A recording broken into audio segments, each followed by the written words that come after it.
Would you like help on your camera? I think I got it now. Thank you. It's that really touchy moment where it just starts to rotate.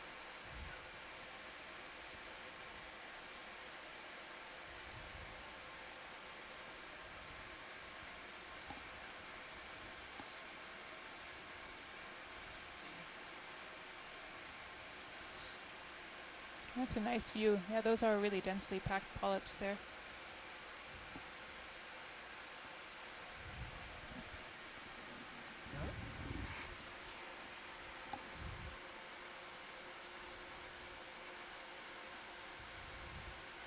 And I'm sure Scott has talked about this before. You can see that every one of those has 8 tentacles, and they have little side branches, which tells you that it's an octocoral.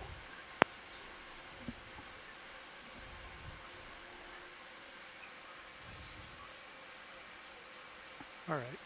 Can we Come hold out. here for just a second? Yes. As much as we can. I'm not sure whether I'm drifting in or out right now. Oh, this is great, pilot. Thank you.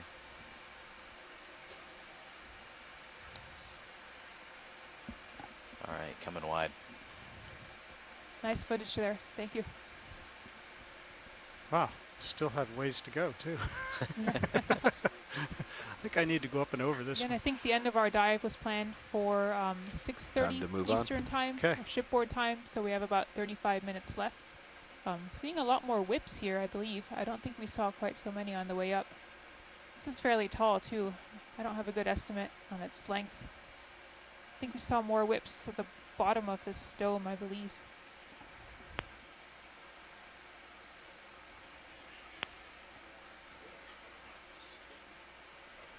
Really flattening out here. I'm actually pretty surprised that we're still seeing lava flows exposed here, considering how much sediment was further down on the summit where we came up from. I would expect there to be a lot more sediment, and it's possible that we are going to be moving off the hard surface now. It looks like we're about 10 to 15 vertical meters from the top.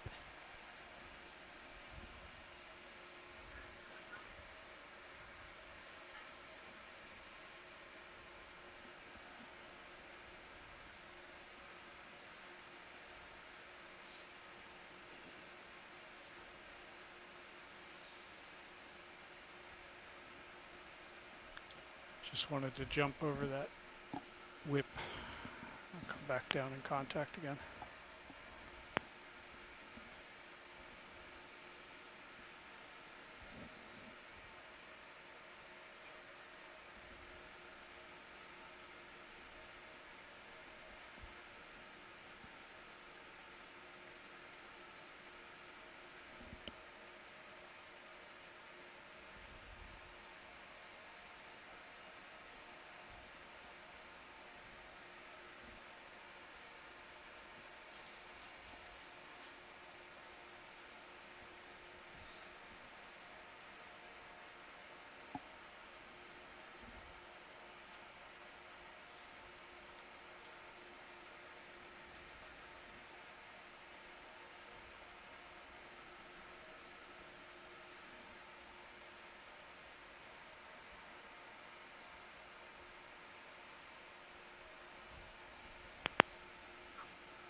Some more flat sheets of lava flows that we're passing over here, but again, lots of sediment covering.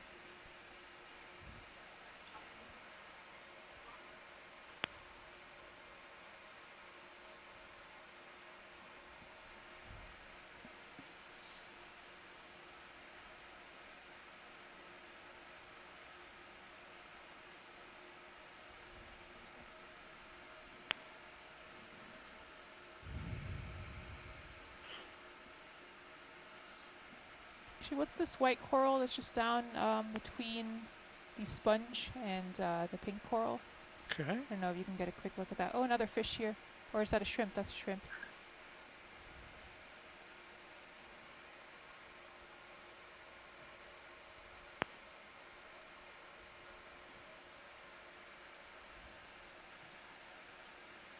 Yeah, if we can get a zoom in on that, that would be great. Thanks. Okay, video. Start to go in.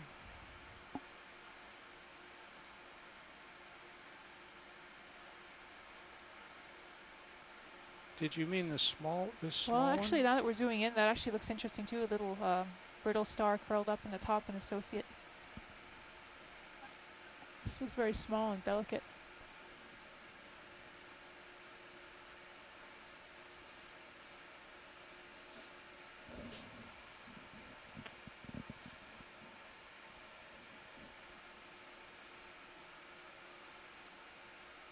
Is that a worm crawling along the bottom there? I think so. Possibly. And there's an inchworm right there.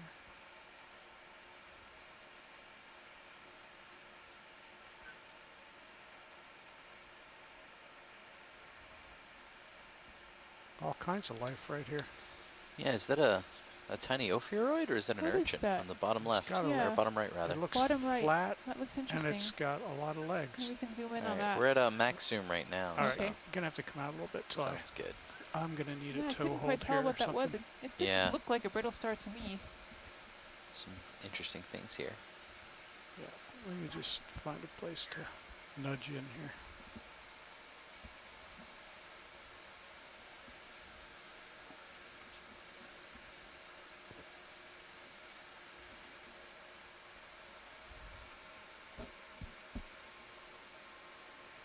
Bobby, will you take my camera?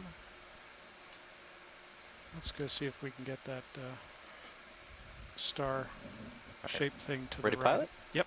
Okie doke. Tilt up.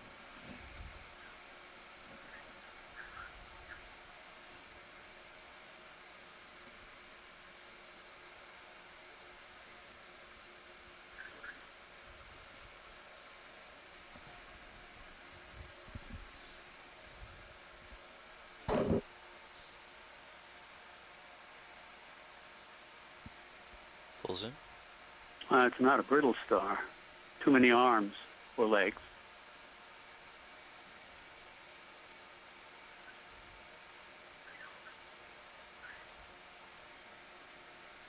Yeah, it looks not quite. It doesn't look flexible. It's interesting. See if any of our other shore-based scientists have any information. That's the bug-looking thing towards the right. There's brachiopods all over the place, semi-transparent little clams, clam-like shells. Can you get any closer to this stuff? This is Do I have time? okay. All right. And Come there's on, an Luke. isopod crawling across center right.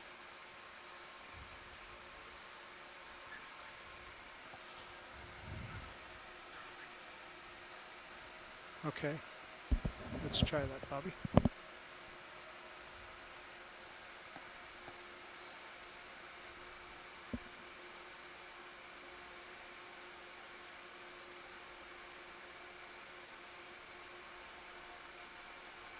So these semi-transparent open shells, these are the brachiopods.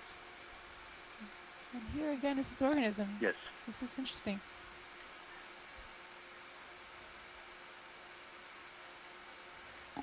Sorry. Some sort I of don't have the asteroid exact- That looks like a star. little flat sea urchin.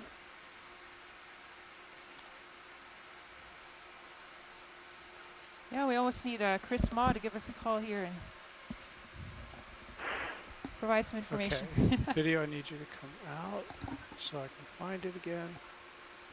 No, I'm just not getting. Nice I'm brittle slipping star there where in that I coral. where I stick my toe. I just slip. Try a little bit, something a little different.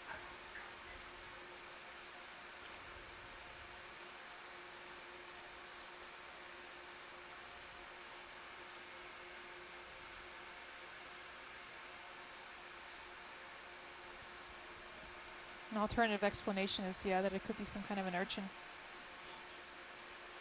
Hi, Dave. All right, we need to be speeding it up now. Okay.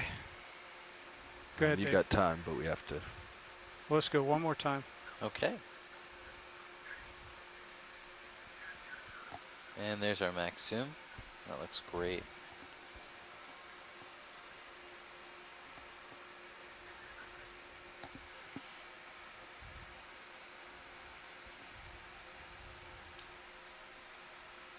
Got 10 seconds and it's time to move. Copy 10 seconds. Let's go wide. Sorry, I just didn't get a real good. Need you to push out really hard. Okay, push Full now. wide. That Thanks, was a nice pilot. zoom in there. Thank you. Yes, Dave. I don't know. I think it's in a half hour. Correct. 1830 local, 2230 UTC. Like 5 or 10 minutes from when you come off bond before you start hauling into do troubleshooting on this We were Dave, in the can we middle do of the that at screen, 50 possibly meters? a miniature drain back feature. Yeah, Just the way there's that We've had plans to test Bobby that and at 50 I meters. talked that over a little bit.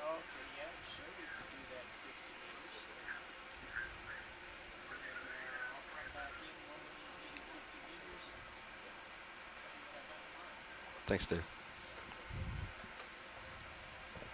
I think Need that you might be a pushing out different harder kind of than that. Crinoid Okay. coral as well, Push right now. there in the front. Right in the front. Yeah, that's okay. We got a little zoom in on a coral just after you had stepped out. Okay. Yeah, other than that, Scott, it's all been rocks. Haha, Jeff. This is a great little dome, I'll tell you.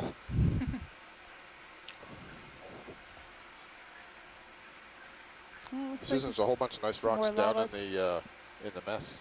in the mess. Yeah. What are they doing there? No sampling. No sampling, right? Oh, so we've seen some more fish too. Oh, no, I'm disconnected. I see. That was when I left. Well, actually, I think we did see a fish when you left. Another blue hake, I believe, small one. Right, yeah, I see that, but I'm out of the event log right now. So there we go. Here I come back. Bobby, am I back where I need to be? Don't say fish unless Except you that mean you're all I on the apologize. right side, Get but you too excited there. you're out in front at least. Don't want to get the old ticker going. All right. Slow down a little bit. And it's come interesting. back We're in seeing sort of these contact. waves of flows where we're coming up over sediment, and we see a little bit of the flow tongue sticking out, a little bit more sediment, more flow tongues. Makes me feel even more that these should be some types of flows stacked on top of each other.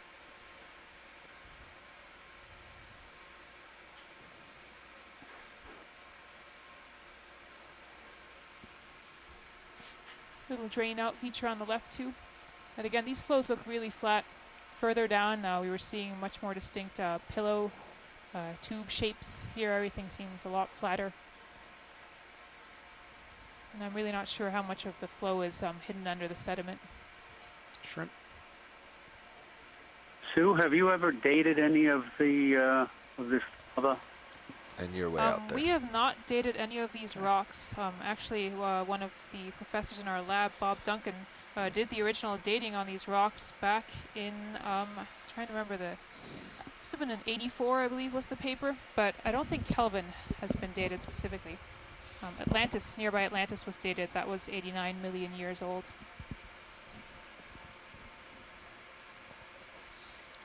But I can tell you, it would be interesting to get some samples We have from a here crab in the and do some back of dating this on here these. rock. Oh, yeah. Oh, yeah. The red crab tucked down in there, chasing on.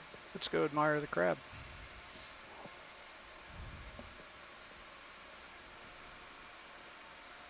It's an interesting little hole there too. Yep. Oh, Oh, that's a Candidella octocoral as well, right next to it. That's a new one for me. At least maybe you saw some while I was gone. I think I saw Andrea Quattrini had written possibly Candidella. That's definitely a Candidella now. This is the one yesterday I was noting that the branches could be swollen in places, and I can definitely see that in this one, and that's the presence of these little polychaete garages. The presence of the polychaete, which is a specialized associate of these corals, induces the polyps to lay down sclerites such that there's a little bit of a house for it if you want. Polychaete lives inside there. Oh, look at that he crab. disappeared. Oh, Yeah. and actually this might be a Backing good off. chance from the geology side. Okay, We'd like to get a wow. look in that Yes. hole if possible. Full wide. Go for it, geology. That's full wide. That's full wide. Okie dokie. Oh, I see we're just about up on the top of this thing. Almost, How yeah. exciting. Across the, I believe that's, yep, 1,950 meter isobath. We are currently at 1,955 meters, so pretty close.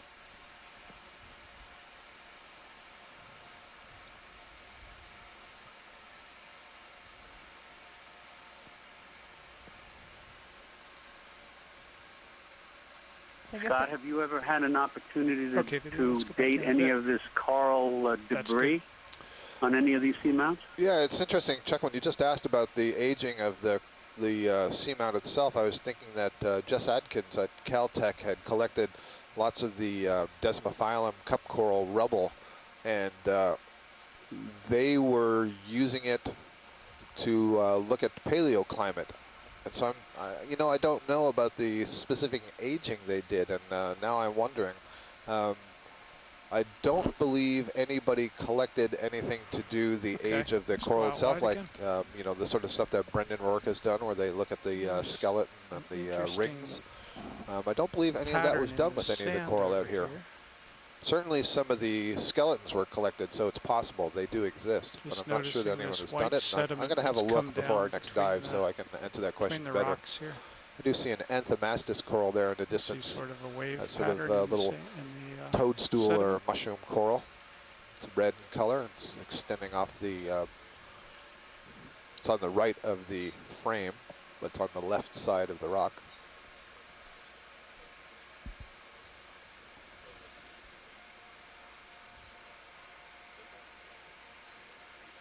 Oh, I got Brendan Rourke here is in the event log, and he says that Jess Adkins did paired C14 and uranium thorium dating. So there has been some of that done, and I was saying earlier, Brendan, about some of that work that Jess did, and I'd have to pull up the paper, but I think that they were talking about corals that have been growing in place about 25,000 years ago. Oh, what's this on the right? On Just the sort of right. disappearing off the right side of the screen. Looks like there's almost a little bit of a circular feature there. Could just take a quick look. Look at it on Serial's view. Is that what you're talking about? That lobe that... Yeah, right here. So directly ahead of us, if we could zoom in there a little bit. Yep, exactly. Now I'm seeing what you pointed out. Just sort of interested in taking a closer view. There you go, video. It looks like we're at the edge of a flow here. You can see that pretty clearly on Sirius view. Hold that. Yeah, so sort of what we're looking at here. Yeah, it's hard to tell. Could just be the way the sediment's filling it in. Just look very circular to me.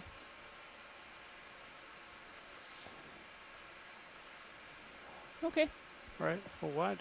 that's probably good. Thanks. Moving ahead.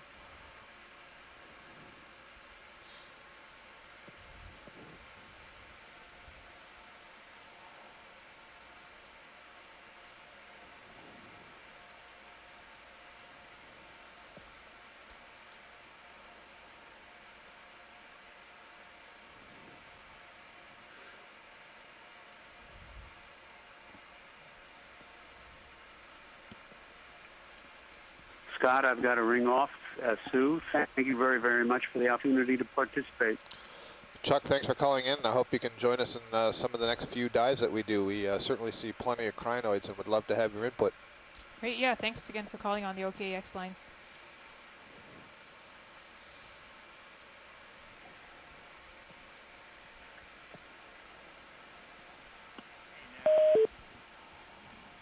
Go ahead, Bridge. Flat area here. This could be the summit. I think we'll keep moving on. We're not quite at the middle yet. Looking at our map. Yeah, you can come right just as long as we make sure the center We are rotation getting has the close to the end A-frame. of our dive time. I know and that we are that's getting been close changing to around. the top of the stone that we've been exploring for most of today. All right, sounds good. Thanks. I'd say we took a little bit of a risk coming here. This was sort of an unusual feature that we saw on our bathymetric map. It could have been completely covered in sediment, but instead I think we got some great geology and some great biology too. So I have Zoom red thing. some more oh, this is another one of these Evoplasoma stars, I think. Oh. My goodness, that's rather inflated. You get lasers on that? And this looks very much like something that I saw earlier.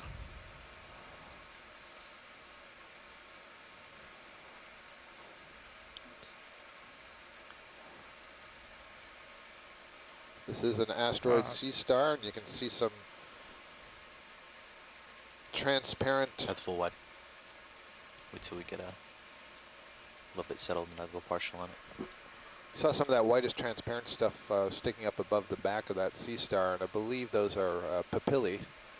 And papillae would basically be extensions of the skin from that sea star, and that would Ready, pilot? be relatively thin and allow for gas exchange in that sea star. Ready.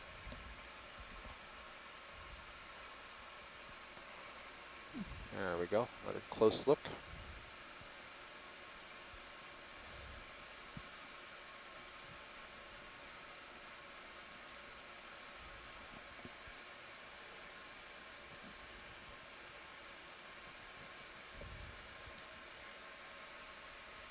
I'm not sure if this is Evoplasoma or not. Kind of has the right look and color to it, and basic shape. And if it is, this is the one that is a predator of, certainly of corals. We've seen it feeding on bamboo corals quite a lot.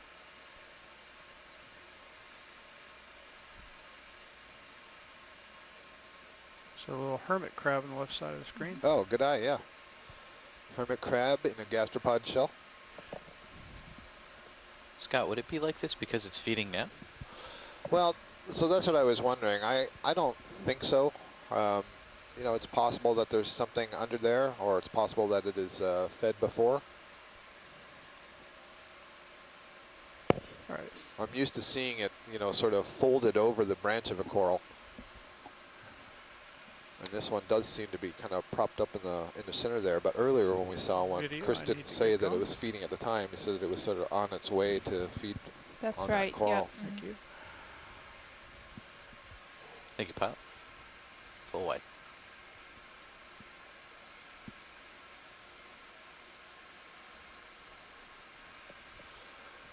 So we have a lot of activity going on in the chat room as well, and a question came earlier over the conference line about the age of some of these corals and so on, and I had mentioned that Jess Adkins from Caltech had collected some of these cup corals for aging studies, and so Brendan Rourke, who's at Texas A&M and does a lot of Hey, aging. Scott. Oh, Just a I'll quick follow that answer up. to your earlier questions Yep, thanks. about that orange starfish. Yes.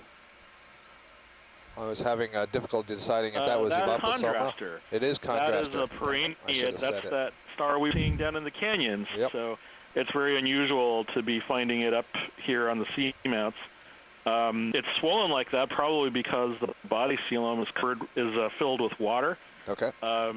Not sure what it's doing, but certainly fascinating to see it so far out of what we've seen before and doing something so unusual. So thank you for a closing starfish for the evening. I'm going to go home now having been satisfied by that. Let me ask you a question really about neat it. picture. So.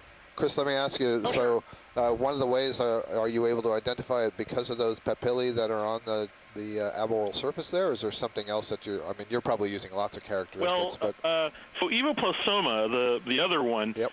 is covered with spines. Okay. This one, if you look closely at the surf texture, is actually soft. Yeah, it was very has the smooth. texture of a mango. Yeah, it was very smooth. I'm sorry? It was very smooth. Yeah. Yep. Yeah. I mean, the other thing is just the perimeter of the edge is a lot more rounded, and again, if you look kind of closely at the edges, they're covered with skin. Okay. As opposed to Evoplasoma, which you can usually see an outline of plates, an actual perimeter. Evoplasoma is a goniasterid. Got it. Sort of like they're cookie stars that you've seen. Right, exactly. As So it's opposed got to that. this one, which is a perennial, which is identified by being covered by all of this fleshy tissue. Right, so it's got the thick plates fact around the that margins. they're swollen like that is really unusual because they're just so they don't look like that when we get them as specimens. So that's certainly something unusual relative to what I've come to expect from them, even when looking at them in the canyons. Got it. So they'd be more collapsed when you're used to seeing them. Yeah, but even the ones in the canyon are kind of, they're not as swollen as that. Yep. So, it could be doing Go ahead, something normal, and we just don't know what it is, Great, or thank you. it could be. You mentioned it could be feeding. Hard to say. So, but it's interesting, like I said, to see it so far from where the others we saw were observed from the canyons. So who knows? Maybe there's some explanation that is related to that. I don't know. But well, definitely what I have to do is get, I've got a contraster in my notes here. I've got an image of that. I'll have to get the image of the Evaplasoma so that I can compare them. But thanks. It's too bad Chuck Messing's not back in the line because typically I haven't seen them overlap before. So interesting. So anyway, but have a good evening, and I'll talk to you later. Thank you. Thank you, Chris. Yeah, so Chuck Messing has already clicked off the line, but I believe this is the crinoid that he was referring to earlier, the Xenometra, the purple crinoid, and he said that it's very unusual. This would be the farthest northern record of this species. And he said earlier that the one we had been observing seemed to have gonads. You could see the gonads in the pinnules, so looks like there's another one in the distance sitting on the substrate. This one's sitting on a glass sponge. There's a bamboo coral to its lower right. There are several brittle stars that are clutching the glass sponge as well. And we'll go look at the other one.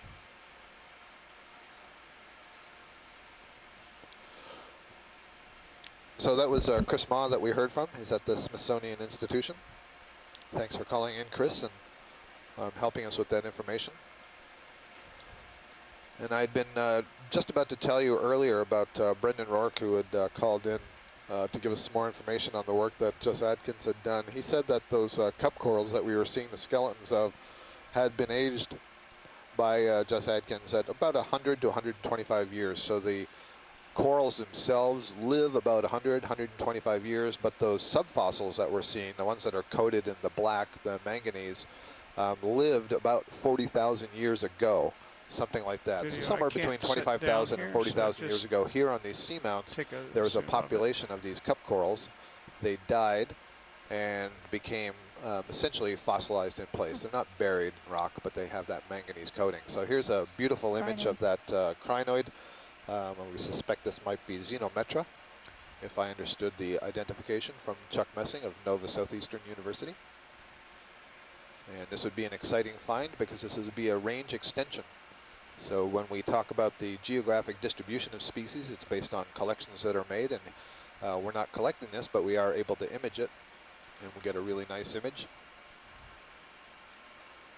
And one of the things that he had said was that you could see there was like a tall column around the mouth of kind of like spines, and I do believe I saw that in there. Okay, video, so great. I need to get going again. There's a Acanella bamboo coral, that slightly orange-colored bush that's living in the sediments. Ship move's complete, so you guys should be settling out soon. Thanks, Jeff. So our RV does pilot, that bring us to the top? I have some interest in using the sediment probe here, the sea poke. Is that okay with you, Scott, or did that's fine. you Yeah, see we only something have here a that you'd few really like? minutes. No, we only have a few minutes left to die. For a So sea poke here? if they have enough time, that'll be the last thing that we do. Okay. We If got there's enough 11 time, minutes. I'm interested in seeing how much sediment is overlying this. I'm seeing these little, possibly debris We pieces. can do it, but watch leads correct. It'll be the last thing we do. Okay. And I believe we are now at the summit. Looks like we're just coming up it here. So we'll need you to find an area that we want to poke. Okay. Yeah, I'll need to push out a little bit, Susan, and then we can. And let's bring the look ship for to a stop. Ship has stopped. Perfect. Okay. Yeah, it looks like ahead of us, just where that white coral is the top of this feature. I think that's going to be the very summit. So I think we might be able to get here we are in this sandy area. That will be a good place to do the poke, I think. Okay. Yep, on our map, this is the top of the dome that we've been exploring today. And I am just interested in seeing how much sediment has piled up here, or if we're really just a thin layer of Pilot, I'm sediment going to on take top control of of a your flat sheet flow. mini Zeus. Yeah, please do. I'm just going to settle in here.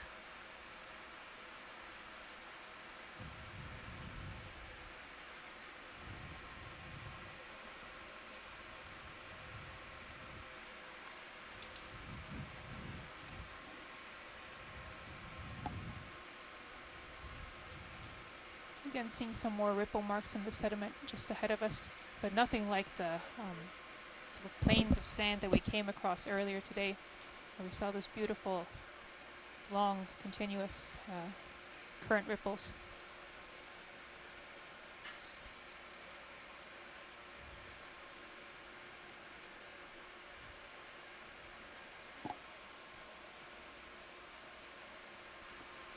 Pilot, can I have permission to change this right screen? Please do.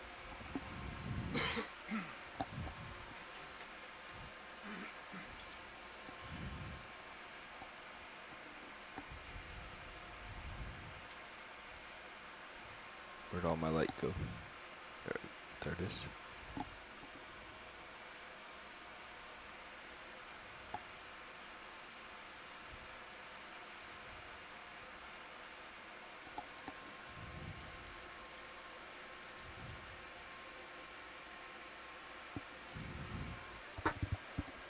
What do you need, Bobby?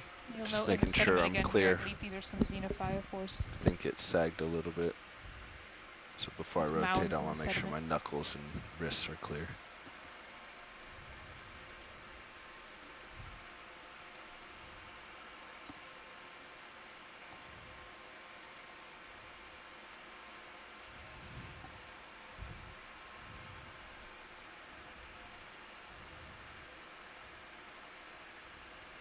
So again, I'll give a quick explanation of what we're doing here for those of you maybe who haven't been able to join us on previous dives. So what you see here on the D2 screen is our sediment probe that we have been calling the sea poke. It is basically just a long rod, and we use it, we poke it down into the sediment to get an estimate of how thick the sediment cover might be in some places. So for example, at the top of the canyons, back on the shelf, we were interested in seeing how much sediment had piled up on top of some of the terraces. And here, we're interested in seeing how much sediment is on top of the lava flows. Coming up, it looked like there was really just a very thin drape of sediment over the flows. But now that we've come to the very summit of this dome, it's possible that the sediment thickness is greater. But we'll get an estimate of that once the ROV pilots have a chance to get themselves set up here.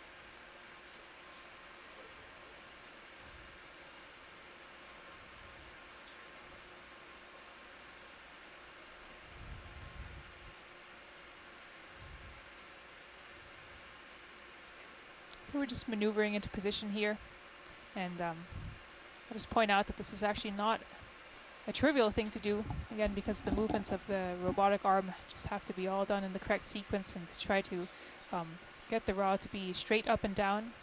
We also have the problem that we're looking at a flat screen here, so we don't have quite as much depth perception as we would if we were doing this up on the surface with our own eyes. So it can actually be quite hard to see if the rod is going in straight up and down.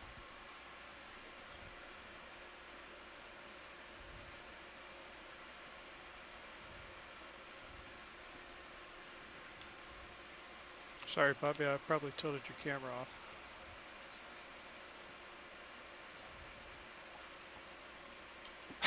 Just trying to help you out there.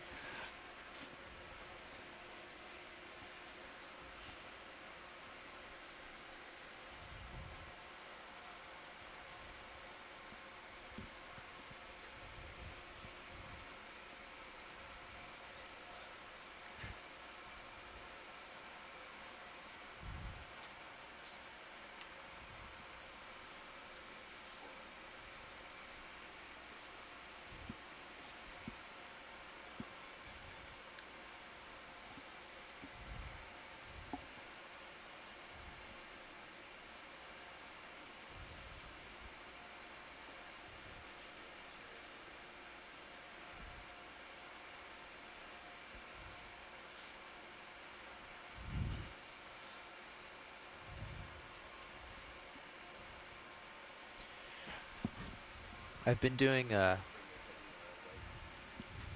Pilot, bring your heading right some. Hold on. Heading right. Just a quick bounce right. Oh, so you can see it.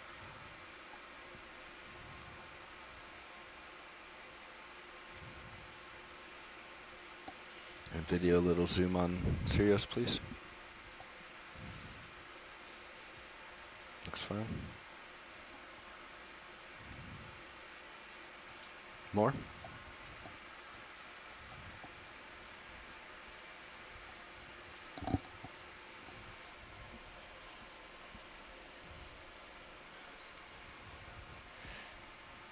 Bobby, just so you know, the block on the yaw has been sticking on the shoulder yaw, so I've been using the slider the last couple of times because it can come flying in towards the camera, especially when you yaw left.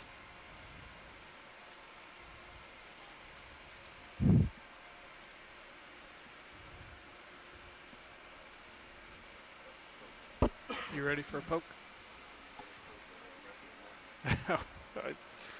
I'm in auto, but I'll come up a little bit.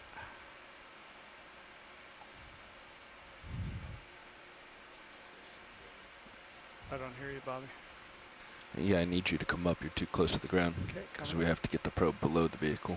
Coming up.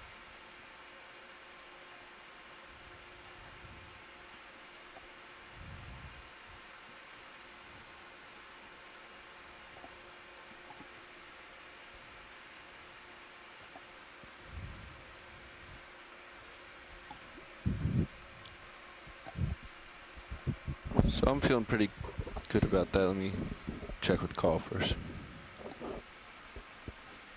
Looks like you need to rotate a little left to be vertical.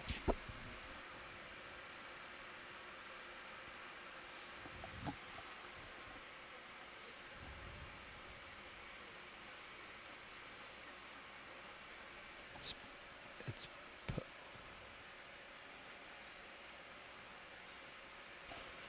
All right, pilot, let's get you facing back up slope. And it's going to be in your hands. Copy that. There's a nice image in the, oh, actually, is that the Sirius feed? It is, isn't it? Yeah, so in the Sirius camera, which is on stream number 2, Why don't we just you try get a it here really so you nice can see image it on of the Sirius? Deep Discoverer We holding can the try. Seapoke out in We front don't have and much reach, though, kind is of the setting catch. itself, getting in position, and you see the arm extended. So facing up And slope once is they're going in to a give you good the spot, they will lower deepest poke. the Deep Discoverer towards the seafloor. And that arm is extended such that the Seapoke will go into the sediment before the ROV touches down on the bottom. The markings that are on the Seapoke are in 5 centimeter intervals. Those are the red lines, and then you'll see black lines for 10 centimeters. Okay. So you'll see 1 black line for 10 centimeters, 2 black lines for 20, 3 for 30, and so on. Video, should we zoom in a little bit?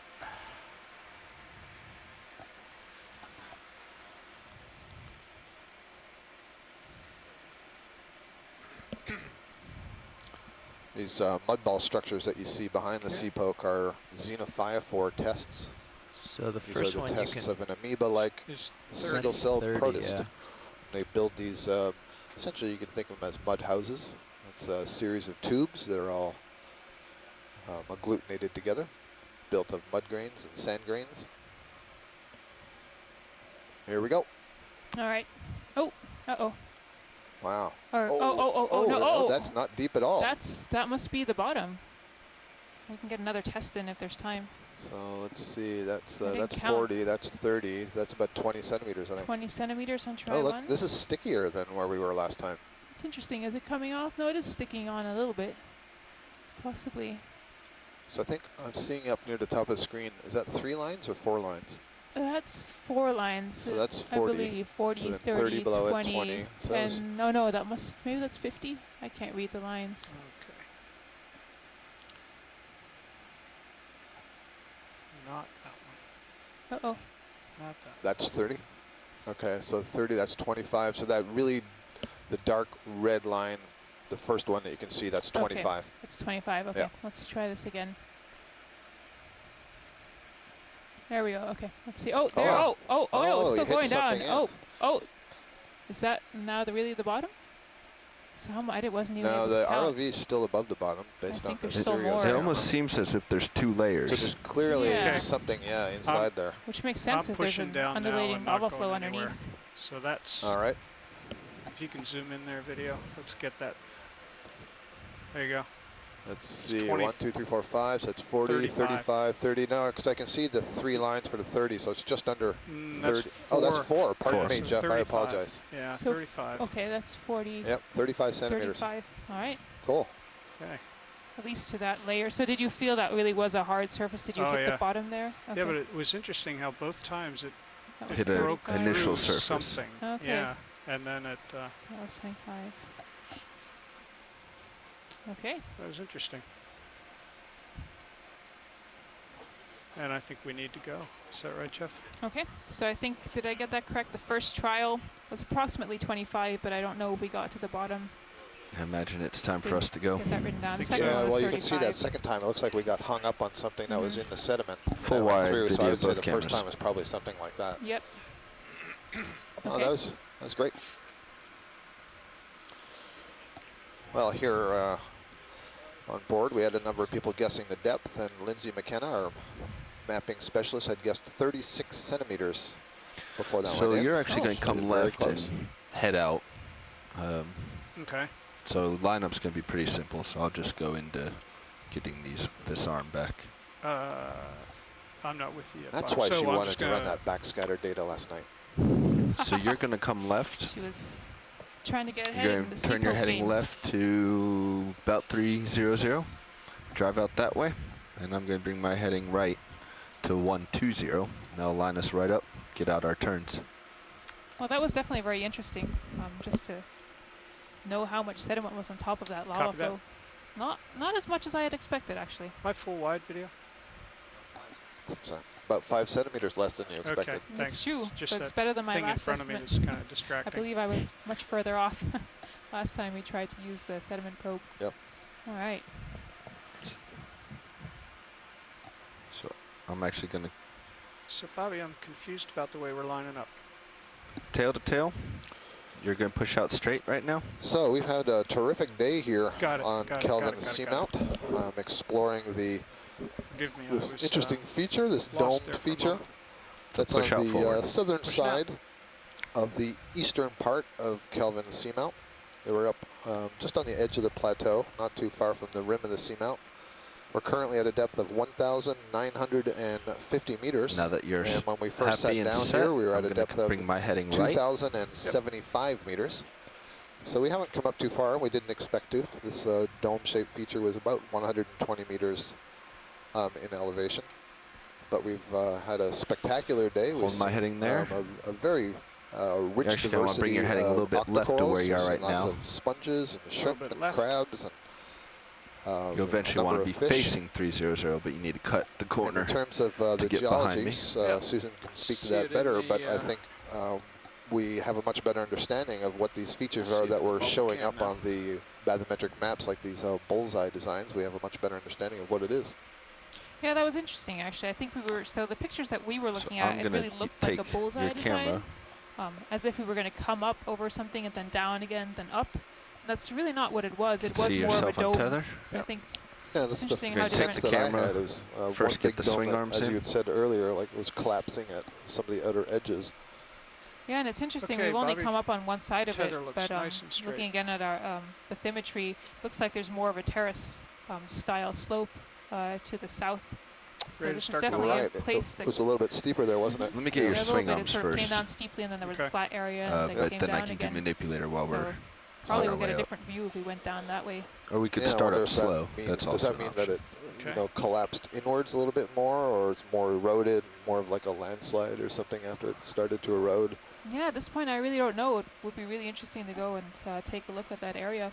Possibly there is a larger I'm scale starting. collapse feature on that side Yep. that could be creating that terrace. I really don't know. This was just sort of a first taste, I think. Well, it's been an outstanding dive, and perhaps all the more remarkable given that at about 6:30 or 7 this morning. We didn't know that we would have a dive because the Gulf Stream was moving through the area so rapidly that we weren't able to work here because the ship wouldn't have been able to be stable enough for the ROVs to work on the bottom. And so we moved the vessel moving up towards the northwest, trying to find another place on the Atlantis II Seamounts complex that we could dive. And the currents just held steady, so we continued to move off to the northwest, and we went to the next seamount in the chain, in the New England Seamount chain. That was Kelvin Seamount. And we found this area.